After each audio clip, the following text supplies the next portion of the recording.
It's a time. Oh, I've been waiting for this. Oh boy, I've been waiting for this. What's up, Mitch? It's a time. Welcome back to the Brooklyn Junction Season 3, as we deep dive into some really smart stuff. This episode concentrates on a central question facing US today. Did boomers screw the millennials?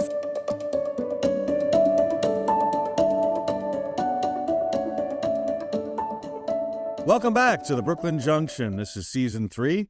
And as we have diverged in the past into sports a little bit and music, we're going to talk about some of the more current affairs. And specifically what we're going to talk about today is, did boomers screw the millennials? And I have with me a special guest, Peter Cressy. Peter is one of the more interesting friends I've made down here in Valencia, Bonita. Not the most interesting. I'm probably still the most interesting. But I want to say hello, and welcome aboard, Peter. Thanks, Mark. Great to be here and great to dive into it and taking all the blame.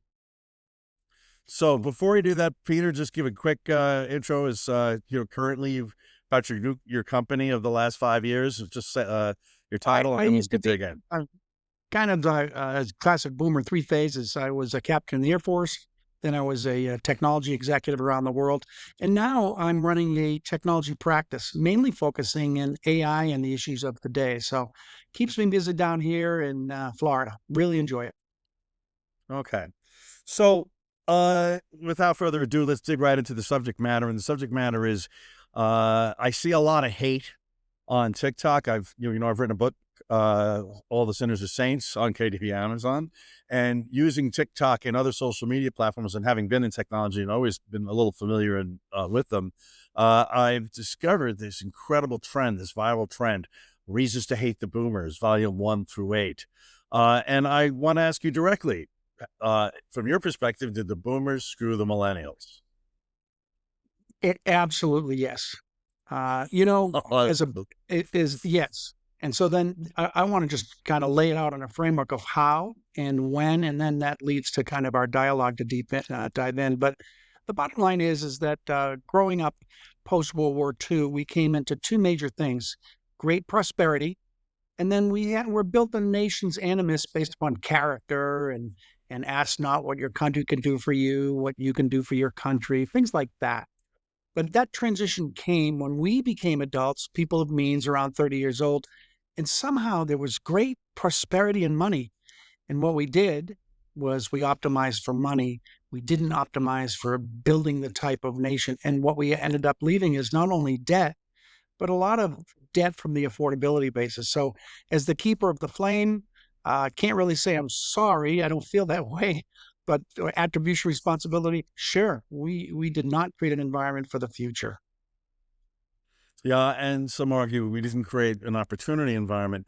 So it's when you worked as hard as I did, and when you're as devoted a parent as I've been, initially I was like bristled by this. So what the hell are they talking about? No, I knew it firsthand because my son bought a co-op in the Upper East Side, and I saw the stretching of his paycheck, and he makes a very good one, and how expensive things were.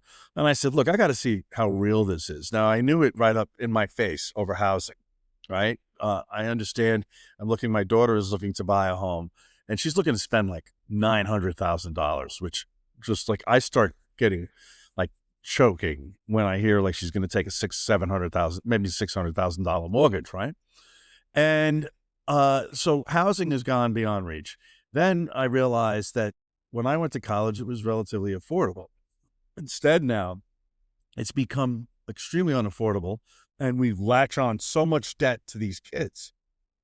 So you have put them behind the 8 ball. And I do believe that we might have been the benefits. Didn't feel like it at the time, because you and we've talked about this in the past. I was a billable consultant for so long, and I would bill, 50, 60 hours a week. I did what I could, and I worked really, really hard. And my kids benefited from that. I was able to pay for their colleges and their advanced degrees. And I didn't feel like that. But I think that I hope we didn't have the last real opportunity economy, and that it starts to trend downward now for these kids. And, Trend and different. every It's gonna trend generation different has its now. ups. It's not down. It's going to trend different now. It has to trend different now because yeah, I hear you. Same experience, worked hard, Air Force, and then, the American dream with the house ownership and things like that. But I just think if you look at the indices of just simple areas of the cost of housing to buy a house, bought my first house for 113,000, a townhouse today in today's dollars, it wouldn't be crazy. Yes, interest rates are high at around 10%, but the affordability and prosperity around healthcare, housing, these were basic rights in the American dream. And so, did we make that unavailable? And also, availability to education. The education, I got scholarships, but the education at time for tuition was maybe $1,000 a semester or something like that. So you put that together, and is the responsibility, did we create that issue? And I think we have to be honest and direct about that and said, in the spirit of our times, for what happened, we optimized what we did. What's sad is we optimize for money. As I call it, we had great character and prosperity, but we optimized for coin. And when I look back at it, could we have done different things as humans, or as governments, or as even communities? Yes, yes. And so basically, we just took all the food out of the refrigerator and ate it, and basically, there's nothing. The cupboard is a little bit bare right now. So yeah, well, let's be straight about that. Yeah, and it's being somebody who's been on the hedonic treadmill, so to speak, and Yeah. and I also feel that there's not every boomer was riding in a Cadillac of prosperity. You know what I mean? It's like I think, fortunately, uh, we chose fields, specifically IT technology, that was very profitable for a long period of time. It was in a growth trend, especially in the late 90s. I couldn't believe it. Couldn't believe. And I think now that what we've done is productivity has gone up. You could look at it decade upon decade. Productivity goes up and the wages stay relatively flat, maybe mapped to inflation a bit. So we're demanding more from these kids, and they're not keeping up with the rising costs of healthcare, the rising costs of housing, and paying off their education. And If by the way, the worst thing is, it's not that society demands more from them; they're demanding more from themselves, and that's why we see suicide rates actually going up. The fact that there's no hope, because the hope is based upon the affordability. And so they begin to demand more from themselves, and they look within themselves and their own electronic communities, and there's something that's not there. But we're going to talk about what hope is, but the current situation is just factual, and we should say that we did do that.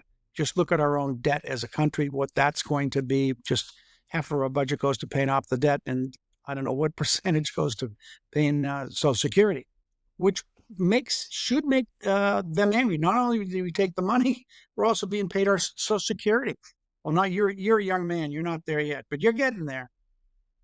No, I've already taken it. I've already taken it. Okay, And there there's you go. reasons So for that. they're paying money for you, and that is a big part of it. Well, to be fair, we paid for my parents and my grandparents, right? And not only that, I think it's something like we won't break even till 82 for what we put in. If you've worked full time, like which I have since 18, even in college, I worked full time specifically, right? 18 to 62. I'm not good at math, but that's a lot of years. That's 44 years. So I was um, my maxed out Social Security for 40 years of that, at least, maybe more, right? Maybe all 44. And if you look at what they took out of your paycheck, I don't get break even till now. I don't feel so horrible about the Social Security because it is a generational covenant, but the covenant we have broken is the affordability and the wage covenant. I also see my kids are working like ungodly amounts of hours, like ungodly, and like I did I too. think they're. And I really do think they're in the minority. I think there's two tiers. Sorry, just to jump in. no problem. Yes, 10% of people of your generation, and my children too, are just hard workers because they saw you working and putting in the effort, right? And they're just following that, just like me. So they have no problem kicking out their 50 hours. And then there's a lower tier that are wage earners on an hourly basis. They just have to be there. They just have to spend their time. They're being paid for time. But truly that middle layer, whatever it is, that 70% of, are they working that hard? I don't think so. And this is maybe you and I diverge. And so when I say working hard, are they working hard? I think a lot of them gave up. What is it? The great quit at work. You would quit at work, but still be paid. Or the company, the Doge as an example. That we dumped government workers, and there was zero impact. I don't see any impact. So we dumped government workers. Well, because all those contracts went to Elon Musk. He increased his contracts by 36 billion, and he certainly cut less than 36 billion. But let's put that aside. I think of that as a salesman and dealing with large corporations. I dealt with Caterpillar. If you told me I could do an efficiency program and I was their largest contractor, I would have been the happiest human being on the planet. I probably do live in multiple bubbles, right? Like when Taylor got married in France, and I'm down there with all the best friends.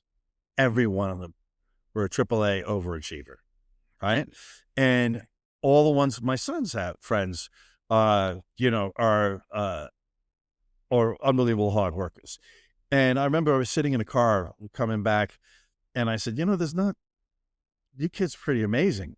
I have all sorts of friends at different level of work ethic and stuff. A guy that delivered pizza, one of my best friends, but he was a filmmaker. You know what I mean?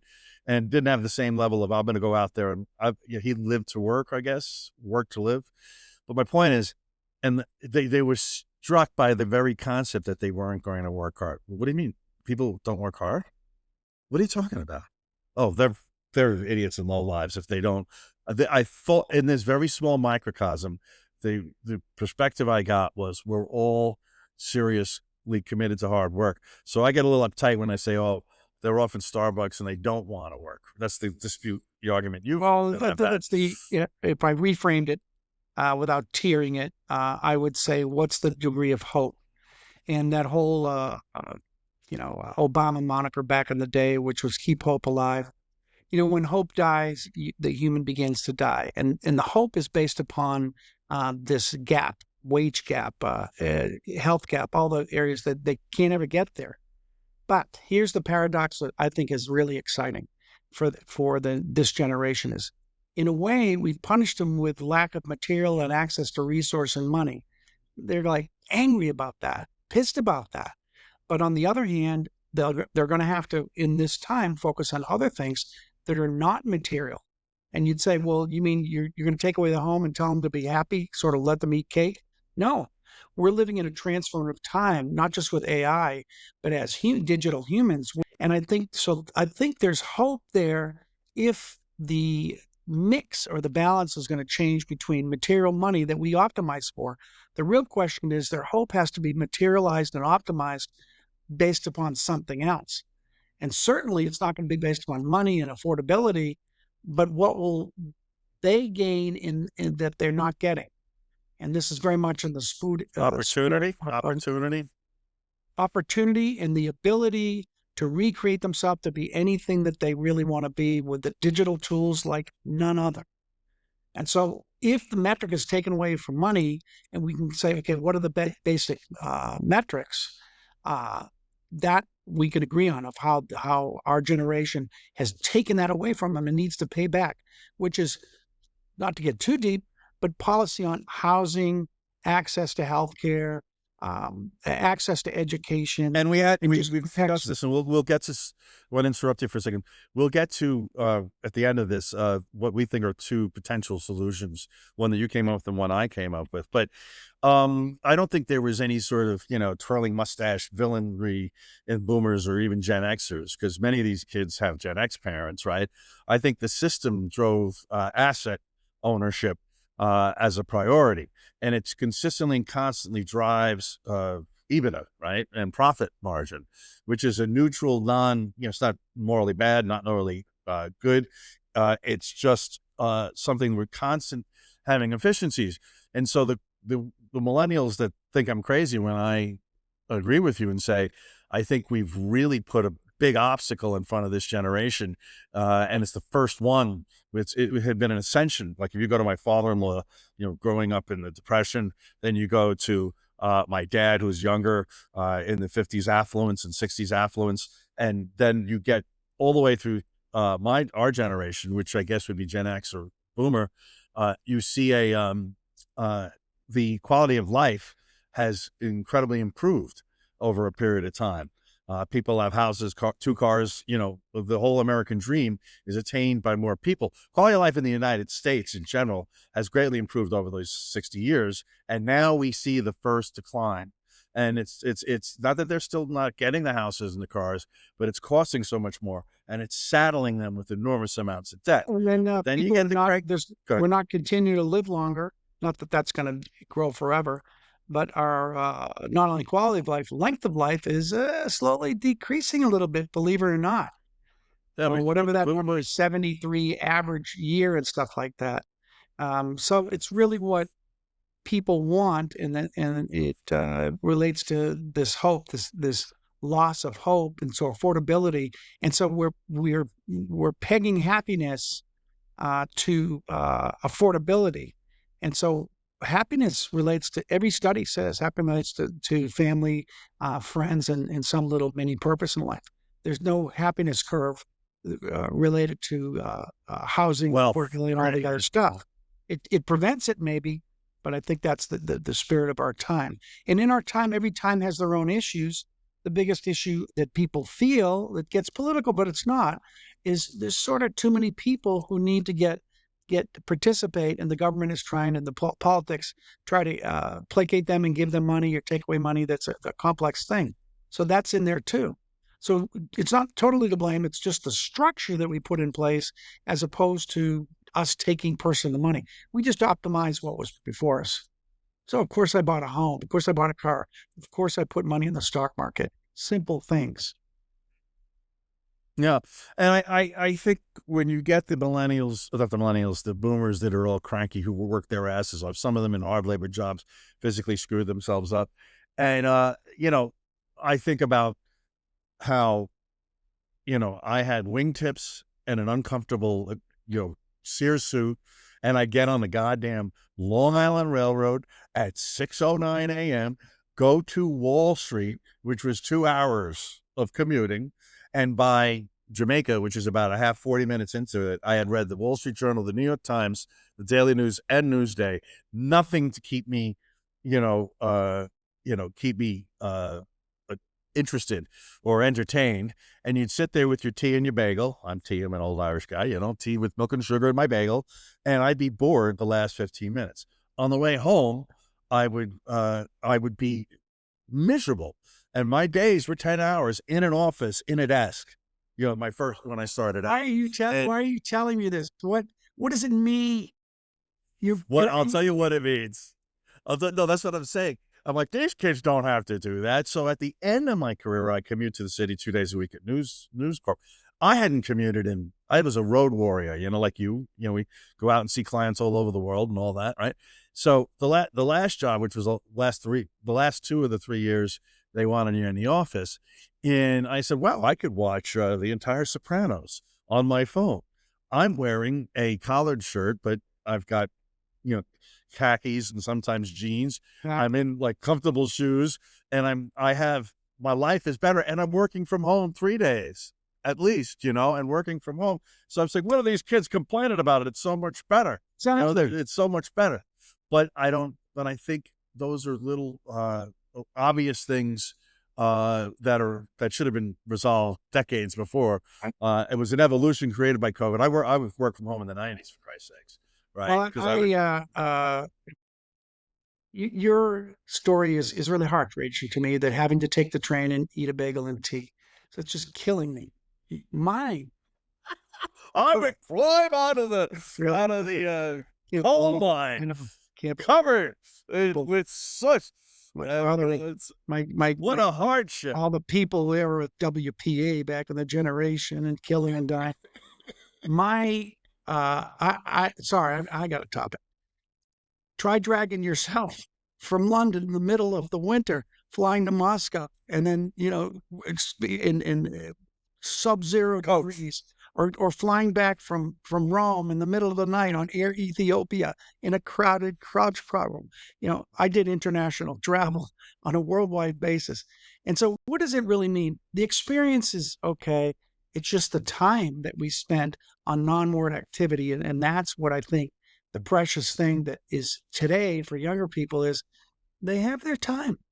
I'm sorry they work this hard. No, they have their time and the independence and say, are you working? Yeah, I'm sitting in front of my computer. So I'm a little bit more jaded on what work is, because when you have disposable time to manage yourself, even though you have a lot to do, you still don't have to spend a lot of time on the commute. And so the time of the commute is just, minimum for most people, if they're commuting, it's 2 hours of your day, minimum. Not to mention the cost for the gas and the maintenance for a vehicle to get you there. So there's some Surveillance supervision. It's cold. Surveillance supervision, right? Which means you were in like a cubes and the bosses were in the corner offices until I became one of them in the corner office. And you knew your workers were consistently there. They weren't playing, video games. And, the thing is, I see that perspective, why people go, look how hard it was. And, I developed scoliosis on that commute. And, it's like, but it doesn't make a difference because the indices are pretty straightforward, right? The affordability crisis that has emerged is real. And for the first time, we were making things a little more difficult for the generation that follows us. Wasn't intentional, right? It was a system that drove asset ownership over opportunity. And then the folks that own assets, right, are now a large voting bloc, which is the boomers and Gen Xers, and they're going to vote their interests. But some of them must, with all this kind of, first off, totally valid to have resentment, totally valid to be upset if you're a millennial at how ridiculously expensive it is. And again, I was struck by this one kid, and I was like, Woody, my father-in-law, went through the Depression in World War II, and he's still humming around in his late 90s. He's struggling, but he went through these things that formed his whole psyche. And this doctor friend of Taylor's, 28-year-old doctor, right? He says, I'm like $500,000 in debt. And he wasn't complaining about the debt. He was saying, our generation, we're standing in a circle, excluding you, Mr. Christopher, our generation went through 9/11, the 2008 crisis, financial crisis, the Great Recession, right? Oh, yeah. And then COVID. And I went, Jesus, that's a lot. I thought of that too. The trauma of the generation also dramatically is. What's the greatest trauma that I had? This is absolutely true. Was the fear that you could be shown as a person that litters. And they even had a litter bug come in, and even they made you sing the song, litter bug, shame on you. Look at the terrible things you do. And I said, I'm not a litter bug. This was the trauma that I went through. That compared to kindergarten children painting pictures of the building of 9/11s with people falling out and very, very traumatic things. So I think that trauma in that generation, there's also that we owe that back as well. But I don't know what you think about the future. I have a couple ideas of hopeful action. Let's go with your ideas, because I think I have a pretty solid idea. I don't know how usable it is. I've double and triple checked it. I don't know if there's any way to, I think the politician that comes up with this. But why don't we go with yours first? Because I think I have an idea and a half. I have a general hard platitude. Get off of my lawn. First of all, I really believe this generation should work. And as they say, and you say, oh, they're working. No, not in the way that they could be, to apply themselves on the current resources they have available, like it or not. And if there's going to be tears and stuff like this, it's just a waste of time. There's an old expression, another drop in the bucket, F it. You can fill it in yourself. So that's very, very important to get your education, go out to work, start earning money any which way you can, and don't fret about it. And even if you can't get there, do the best you can, because that's what I did, and it worked out. And I think that is going to work out. And then my creative idea is there's a huge mess created by our generation, huge mess. And the mess is based upon plastics. Plastics from the rivers flow into the ocean. So much plastic is destroying it. I would absolutely support billions of dollars from the United States government to pay for a product administration for plastics, to clean up the plastics, and hire people and pay them a lot of money to clean up the mess. That's figurative mess, and there's all the messes in neighborhoods and stuff like this, because it's a legacy. Erase it and clean it up and make it tidy and pay them money to do it. And then say, well, there's opportunity for you to work. Well, I don't want to do that. Well, there would, like, Republicans would argue, here you are spending money, having the government spend money again. And it's not a bad idea. I mean, I have nothing against the idea. Shift it from one of the brand new named aircraft carriers or boats that they're naming or something like this. You could shift it over. I'm talking $100 billion initiative, like an AIDS initiative or a social initiative, and say, we're going to clean up plastics. Okay. And in the rivers, you can swim. They're swimming in the Seine now in Paris. They're swimming in the river. Yeah, but is the ocean a safe? Is the ocean represent a safe place for some of our gentler millennials? I'm just kidding. All right, so those are hopeful ideas, but we have pragmatic ideas as well. And the pragmatic ideas that we had is you had the tax credit for daycare, like an extended tax credit for daycare. Why don't you explain that in a little detail? Oh, for me? Yeah. I would absolutely give 100% tax credit for daycare. It's good. It represents a hopeful future for anyone from 0 to 5, free daycare. And instead of giving them money, you monitor it by giving a tax credit to families that need to, create a different part of their balance sheet. And so I think if you give tax credit to one of the major things that stop people from working and prevent them, which is the daycare, then they could go to work. And stop them from having babies too, which is the generation to this decline. Yeah, and so I think that would affordability. Be structurally say, hey, in our generation, maybe we hurt our children's future, but we're going to make it up on our grandchildren's future and take some money there on the daycare credit. For sure, that's probably one of the biggest things. And this all sounds like social programs. Nope, just a credit. We're getting huge credit. Yeah, you're not spending any money with that. It's taxes that would not be collected. And I think it's a great. And then my idea is for the fraud that's going to the daycare, supposedly, allegedly, but of course there is. Stop that and basically take that savings and then basically say, okay, everybody stole. Okay, see you later. I can't stand it.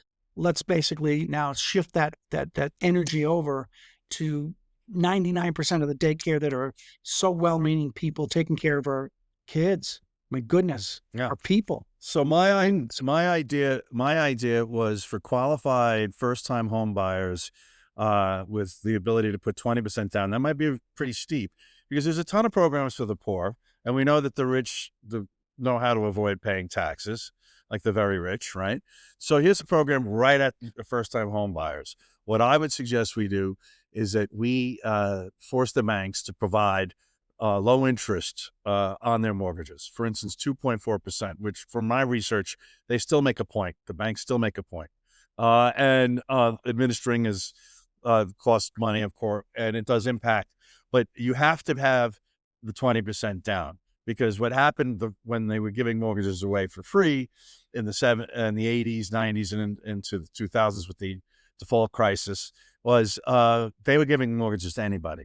But if you give it to a young professional who has shown sustained employment, right, and has the means to put 20% down and give them a lower rate, you're investing in the types of folks, that are going to go out and try their best to improve their lot in life. And maybe it's 10% down, maybe 20% is too aggressive. And I know that the affordability crisis is more acute in New York, California, Illinois, but it's becoming pretty intense down here in Florida and Texas, right? But my point is a federally guaranteed, and the banks won't lose money because it's guaranteed by the federal government. And you have to have the collateral which is the 20%, and a job that has been sustained for a period of time to apply for the program, right? And I think those two things, the healthcare, the daycare suggestion, and what are practical ways to try to help our kids get a little bit back from what's happened. And again, I don't think, there's no dastardly group of mean millennials that are sitting in a corner planning this. This is the system of organized human life that came within the United States. Do you feel guilty at all, or? I don't feel guilty because bottom line, I will go back to work and pay my kid's house. Well, I've been told not to, not by my wife, by the way, but by friends. What are you, crazy? You had a long career, you know. Yeah. But Your friend Peter says, "No, are you crazy? You've had a long career." No, don't do that. Yeah, I've done a lot for my children, and they know I'm here, so I have no guilt in my personal world. But I also think and these kids blew me away at the wedding, and everyone I met through my son and daughter. They're impressive young people, and they're not pitching in on them. I'm just reacting to what I see in terms of trends and viral stuff on the internet. And There are pockets of people that are motivated, that are existing in the system. Where I hang, as an example, are people in the military who are young people between 18 and 25 that are in officer training or in basic training.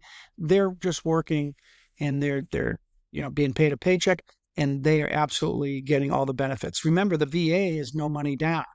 That's how I started. No money. Can you imagine? No money down. I got the VA loan. My goodness. And so all I had. And you lived in Levittown for 40 years. I'm just, Levittown. So listen, there is hope out there. Yeah.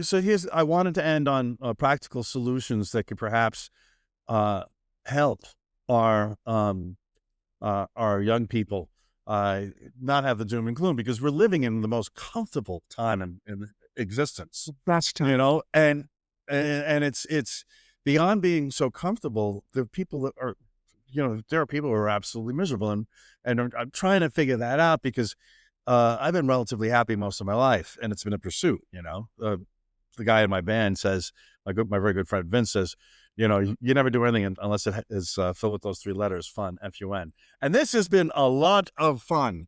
So, Peter, thank you. I want to thank you for joining us on the Brooklyn Junction. And this episode and we agreed 100% that boomers did indeed, benefit a lot from our system, where unfortunately the millennials haven't. And I think we came up with some nice solutions that could help them along.